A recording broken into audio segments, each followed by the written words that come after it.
matuloy sana itong mga proyekto, 2 taon eh. Yung 2024, zero budget. Please Reduced by wind up. 67%. Please wind up, Honorable Sir. These are very important questions, Your Honor. The public should know this. Ito eh. Kasi di ba magkakaroon ng investigasyon dito sa kay Tatay Digong sa 23 ng September, baka ito na naman ang gagawin nilang witness. So ngayon, madadivert na naman ang usapin, mapupunta na naman sa usapin kay Tatay Digong at lalakas na naman ang takilya, madadivert na naman. Pinagpipilitan mo yung sirimulya. Sapagkat sirimulya, hindi naman yan papasok dyan kung hindi mo tinimbrel yan na gusto mong ilagay dyan. Tigilan nyo na yan.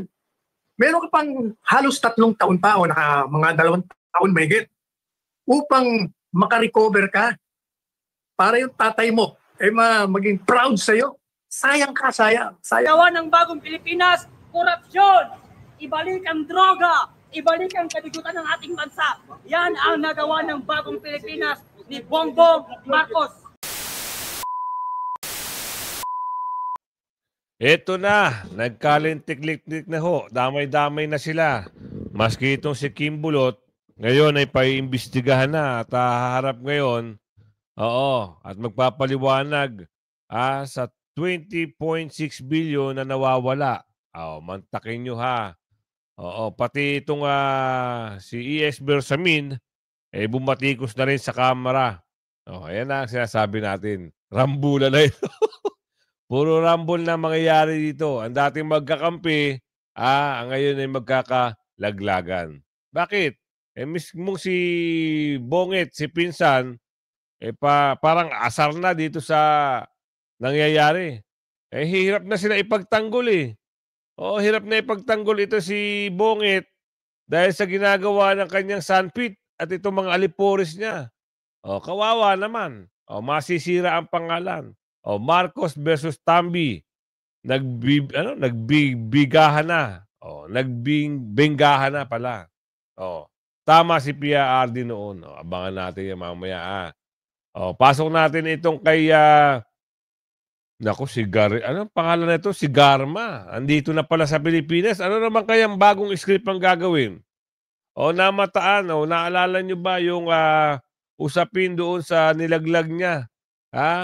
Pinaratangan niya si Tatay Digong na si Tatay Digong daw ay may mga pakana noon. Siya naging star witness. Nag-iiyak-iyak pa.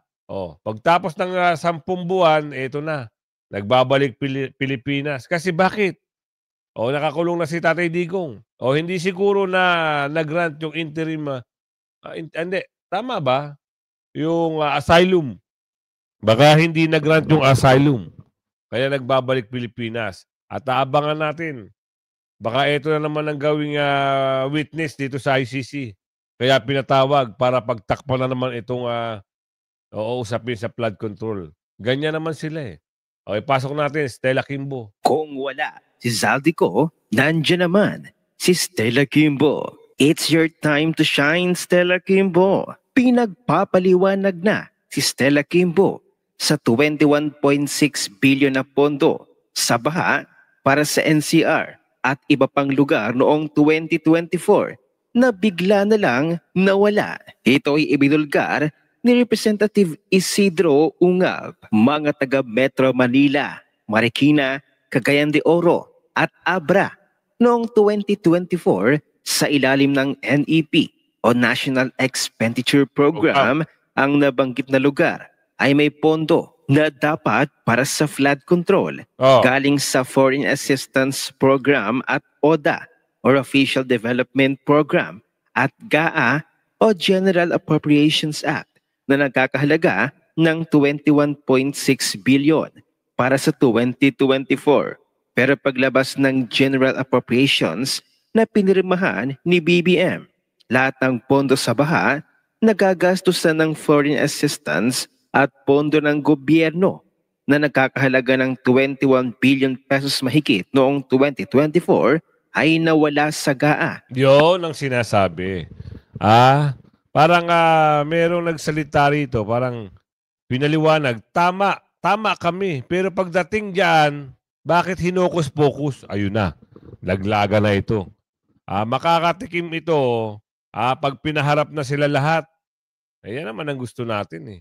Oo, pagharapin sila at ipamukha sa kanila na yung mga ginagawa nila ay hindi makatarungan sa mamayang Pilipino. Di ba? Isipin nyo na lang yung mga ginagawa nila, pandudurobo. Isang malaking pandudurobo sa bayan. Oh. Ano yung mga plano nila? Di ba nga, siniwalat na ni Kaado. Ang bilis nilang yumaman. Bilyon, trilyon, sa loob lang ng 2 taon. Ibang klase itong mga tao na ito, no? Iba kung tumirada, gusto malakihan, ayaw ng small time. As in, naging zero. At noong 2025, dapat 27 billion mahigit. Pero binawasan at tinirhan lamang ng mahigit 9 billion pesos. Nakalaan Laki. and ODA FAP para sa mga ito. Number 1, Metro Manila Flood Management Project. High Impact Initiative to reduce flood risk in the National Capital Region. 6.0 billion 2024 and 6.8 billion 2025. 2. Pasig Marikina Channel Improvement Project. Major flood control infrastructure. Ito yung mga nabigyan ng pondo, pero ang tanong, nasaan na kaya? Nasa ayos kaya ito? Oo, bakit ito naglalaglagan na? Alamin natin bakit sila naglalaglagan dito. Ano ang punot dulo? At meron na hong nagsiwalat. Kakaiba ngayon to Pinsan na ang bumabatikos sa pinsan. Kinaya ng dalawang sangay ng pamahalaan ang tensyon at ngayon ay lantaran ng nagbabanggaan ang executive branch na pinamumunuan ni Pangulong Ferdinand Marcos Jr. laban sa House of Representatives na hawak ng kanyang pinsang si Speaker Martin Romualdez. Sa inilabas na pahayag ng Malacanang sa pamamagitan ni Executive Secretary Lucas Bersamin, mariin nilang tinutulan ang tinawag nilang spins ng ilang kongresista na anilay itinatapon ng sisi sa palasyo upang pagtakpan ang sariling katiwalian at kapalpakan. Giit ng gabinete, hindi nila papayagang dungisan ang integridad ng executive branch at lalong hindi sila papayag na gawing hostage ang budget process para sa political theatrics. Naging matalim pa ang mensahe ng Malacanang nang igiit na magiging inutil ang lahat ng investigasyon kung hindi tutugisin ang mismong pinagmumula ng anomalya sa Kamara. Yan. Maging ang publiko raw ay nananawagan ng tunay na pananagutan kaya't binigkas ng gabinete ang diretsyong hamon, clean your house first. Yun. Siguro, hirap na silang ipagtanggol ang sarili nila dahil alam na ng mga tao ang mga baho. Linisin nyo muna ang bahay nyo. Paano yan? Hindi na kayo makakatanggi. Kayo ho ay nagbibirahan na dyan. At sana, kung gaano kabilis paalisin si Tatay Digong sa Pilipinas, ganun din kabilis pabalikin itong si Ko. Oo. Sabi, 60-90 raw yung dugo dapat 60-90-60. Para maganda sa maganda. Anong plano? Nitong mga to. Bakit andito na si Garin? Si Garma. Garin tuloy ako ng Garin. Bakit andito na si Garma? Ano naman ang plano? Ito bang usapin ng flood control ay bigla na naman tatabunan? Meron lang mga nagboboses dyan sa EDSA. Di ba? Dati, naglaylo sila. Ngayon, andyan na naman sila. Kasi nananawagan sila na pababain. Meron na hong boses dyan na pababain. Siguro, nakikita na talaga ng puntos na talagang dapat nang bumaba. Kaya nandiyan po sila. Huwag nyo kalimutan pala sa September 23, merong gathering sa Dahig. Merong mga pagtitipon dyan para sa agarang pag-uwi ni Tatay Digong. Ang usapin dito, mabilis magnakaw. Mabilis sila nagnakaw, pero nung nabisto na, ayan na, nagtatakbuhan na. Merong isang representative eh. 'Di ba? Nagulat siya bakit yung meron siyang lookout order eh. Ang tanongin mo sarili mo. Bakit ka na bakit ka nabigyan ng lookout order? Oh. Ito balita ito. Baka sabihin niyo niloloko kayo, 'di ba? Linisin niyo muna ang bahay niyo. Kontra ni Executive Secretary Lucas Bersamin ang paratang ng ilang miyembro ng Kongreso na nililihis lang umano ng executive branch ang issue sa corruption at mga failures nito. Yan na. Ayon kay Bersamin, hindi ito tolerate ng miyembro ng gabinete ang anumang paninira sa integridad at reputasyon ng executive branch at anumang hakbang para maapektuhan ng pamumulitika ang budget process. Nananatilian niya ang ginagawa nilang investigasyon sa anumang uri ng korupsyon at nananawagan sa Kamara na maging accountable at linisin muna ang kanilang hanay. Linisin niyo muna. Huwag kayong bida-bida. Linisin niyo muna yung hanay niyo bago kayo gumawa na naman ng bagong kwento. Istoryahin na naman ito eh. Mga paandar nila eh. Bakit pumasok si si Garma? Bakit bigla-bigla naman dumating? Akala natin na makakakuha na ng asylum. 10 months, no? Ang bilis. Ang bilis lang, 10 months. Representative Ungag binatikos ang pagtangkal ng ODA Fund Flood Control Project sa 2024. Dapat lang. Ipasok natin itong, alam nyo, itong NEP na to noong 24-25, bakit dapat questionin? Itanong natin kay Representative Ungab. We would like to simplify what really happened, the transformation of those ODA-funded projects in 2024 and 2025. I have here the 4 books of the budget books. Ang tawag ko nito noong araw, ang 4 na libro ng APRO. Sa 2024 National Expenditure Program, pumasok yung ODA, 21.6 billion. Nandito, ginagyan ko ng tag.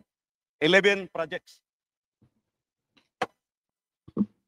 Pagdating sa GAB 1, General Appropriation Bill, white book with red letterings, pumasok din, faithful copy, 11 projects, 21.6 billion. Pagdating sa GAB 3, third reading dito sa House of Representatives, Diyan na magic, Congressman. pinawasan ng 5.4 billion, ang naiwan, 16.1 billion. So sa House of Representatives pa lang, binawasan na yung ODA. And you know what happened pagdating sa GAA. Pagdating sa GAA, this is the product of both the Senate, the House of Representatives, at saka sa BICAM. 0 kinatay yung buong ODA. Nakakahiya sa ating mga foreign creditors. Punta naman tayo sa 2025. Ito yung ginawa. As is, yung proposal, National Expenditure Program, 11 projects, foreign funded, 11 total of 27.5 billion. Nandito, nilagyan ko ng marker.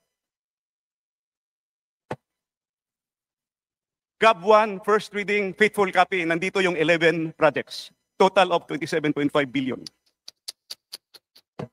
Third reading, House of Representatives, pinawasan ng 18.6 billion, ang naiwan 8.9 billion na lang. ODA funded ito, may approved loan na sa mga foreign creditors. Grabe, no?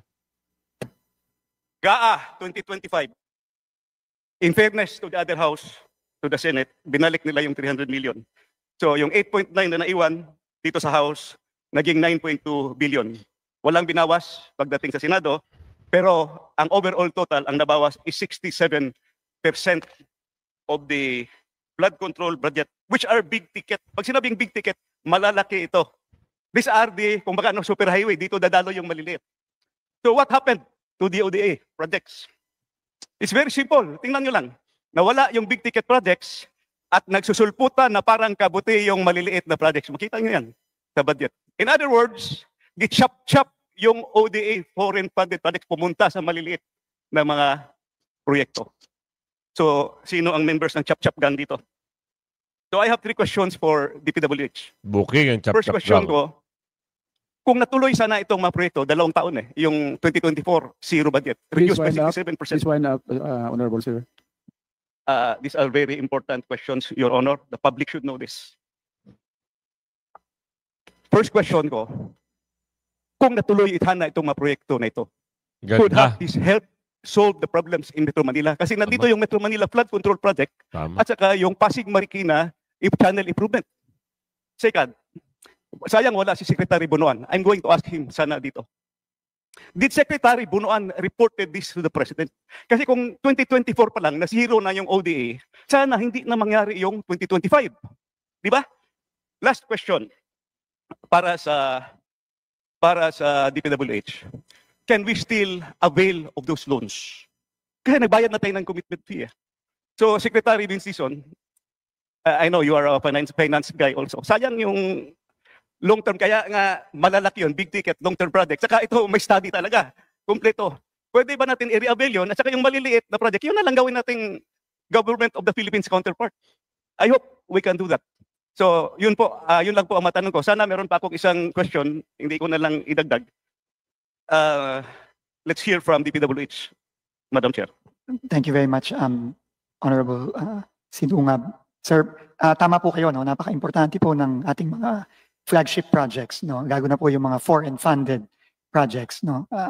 Dahil po hindi po pwedeng madigay ito. Dahil ang mga digay may kaakibat na dagdag na babayarin at meron din kaakibat na dagdag na utang.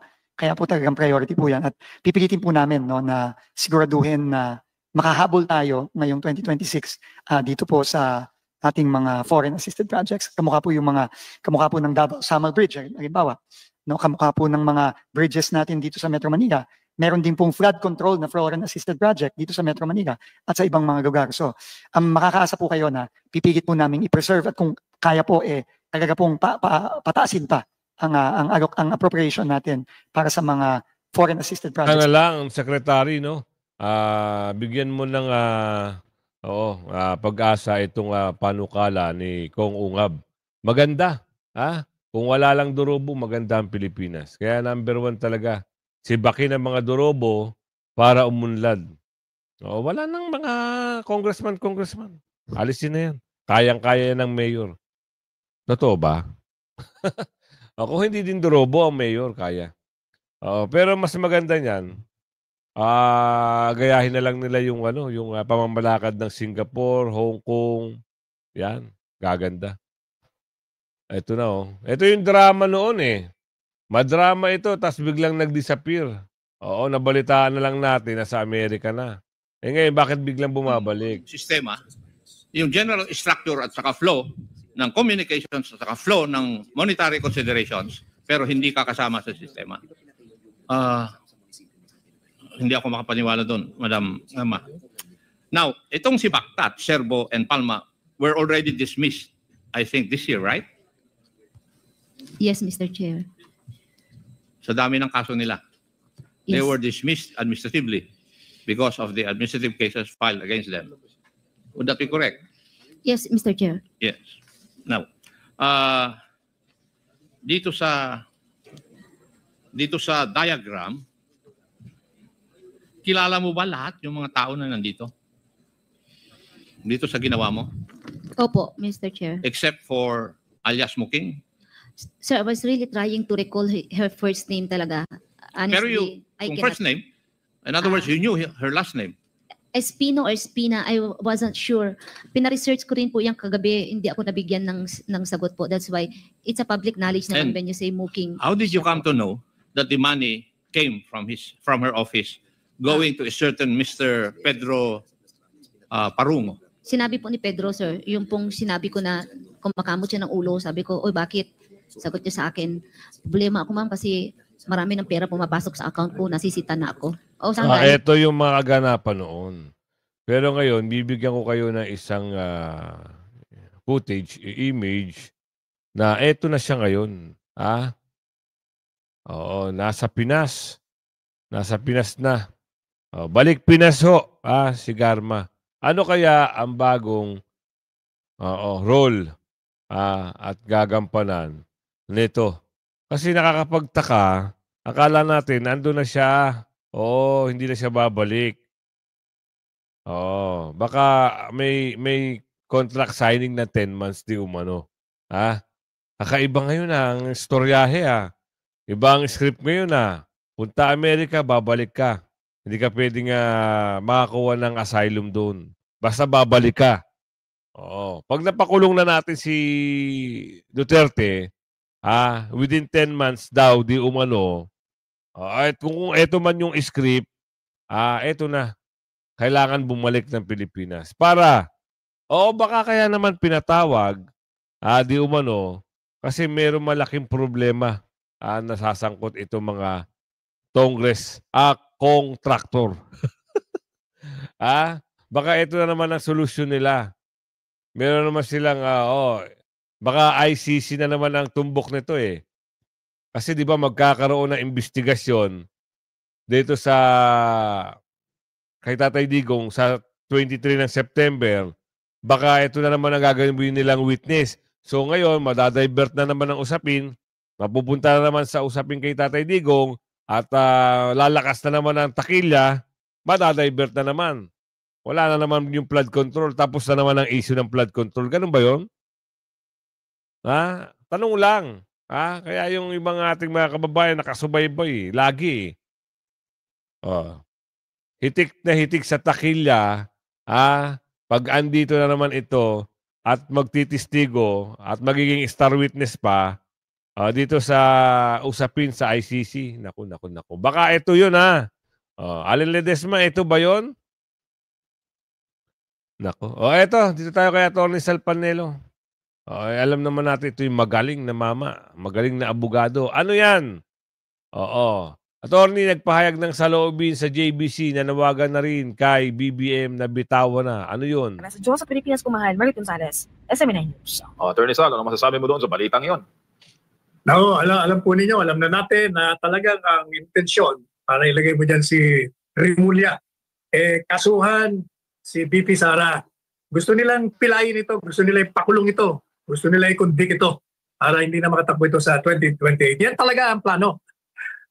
Tingnan mo yung Judicial Bar Council, makinig po kayo, mga miyembro ng Judicial Bar Council, ba't nyo naman in-interview pa? Akala ko ba, sa regla, sa rules, pag merong kaso sa ombudsman, hindi bibigyan ng clearance. Madi-disqualify ka. Sinabi nyo, wala pang clearance. Bakit in-interview nyo pa?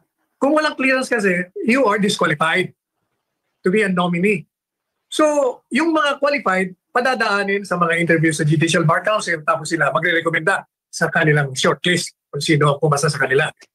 Disqualified nga ito dahil may kaso pa. May kaso sa ombudsman.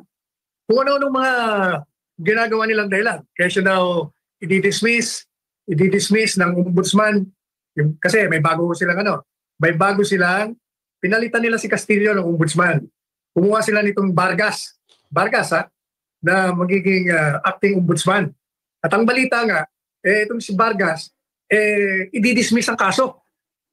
At napatunayan, ay hindi naman itinatanggi ni Rimulya na yung asawa ni Vargas, acting ombudsman, ay kaklase niya.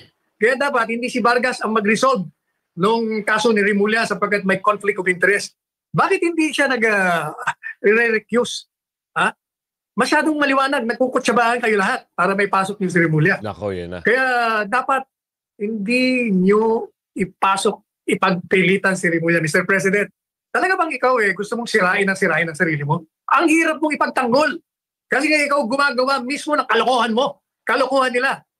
Complicit ka tinotolerate mo sila Kaya gustong-gusto mo kita ipagtanggol dahil hanga ako sa tatay mo. Paano ipagtatanggol sa ginagawa mo? Pinagpipilitan mo yung si Rimulya. Sapagkat si Rimulya, hindi naman yan papasok dyan kung hindi mo tinimbrehan yan na gusto mong ilagay dyan. Tigilan nyo na yan. Meron ka pang halos 3 taon pa o mga 2 taon mahigit upang makarecover ka para yung tatay mo maging proud sa'yo. Sayang ka. Bibilin, sayang ka. Kayo naman mga sa JVC, pwede ba? Itigil nyo na rin yan. Nanti ka naman, Mr. Vargas, nakakaya ka naman kung hindi ka mag-recuse. Huwag ka nang pumasok dyan. Yung palang asawa mo kaklase ni Rimulya. Wala naman tumatanggi kung totoo o hindi. Ibig sabihin totoo dahil hindi nyo tinatanggi. So ibig sabihin, masyadong klaro. Kaya pwede ba? Tumigil na kayo. Huwag nyo nang hintayin ang hagupit ng taong bayan. Kayo ikulong lahat. Yan. Huwag niyo hintayin ang hagupit ng taong bayan. Yan ang binitawang salita nito ni Atty. Salpanielo. Bakit? Meron na ho nakikita na umaalma. Bakit? Saan mo nakita yan? Ito. Ipapakita ko lang sa inyo sa harap na ng Senate. Mismo mga crocodile na ang binibira ng mga taong bayan. Galit sila sa magnanakaw eh. Galit sila sa mga dorobo eh. Oo, isang katunayan lang ito na nagagalit na ang taong bayan. Kuya Gudson yan. Ayan Ayan na. Ayan na. Mga bata.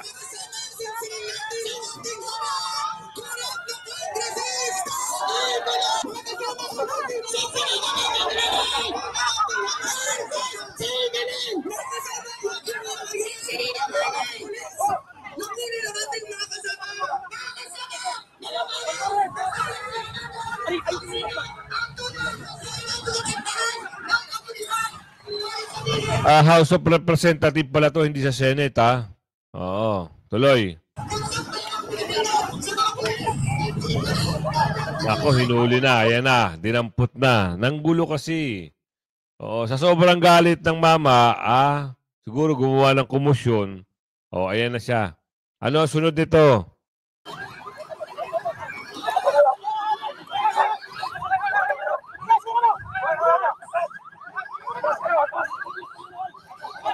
Mga bata ito, mga kasama, mga bata na naman lang involved. Ito ang hirap. Sila ang nagiging biktima sa galit ng taong bayan. Pero kahit ganun pa man, galit sila, meron pa rin mali. 'Di ba? Pwede kayong magsalita. Pwede kayong magngangaw-ngaw. Pero yung gagawa kayo ng gulo, ayun ang hindi maganda. Pero may galit pa rin. Andun pa rin yung galit, di ba? Gigil sila sa mga dorobo. Kaya nandyan sila sa harap ng House of Representatives.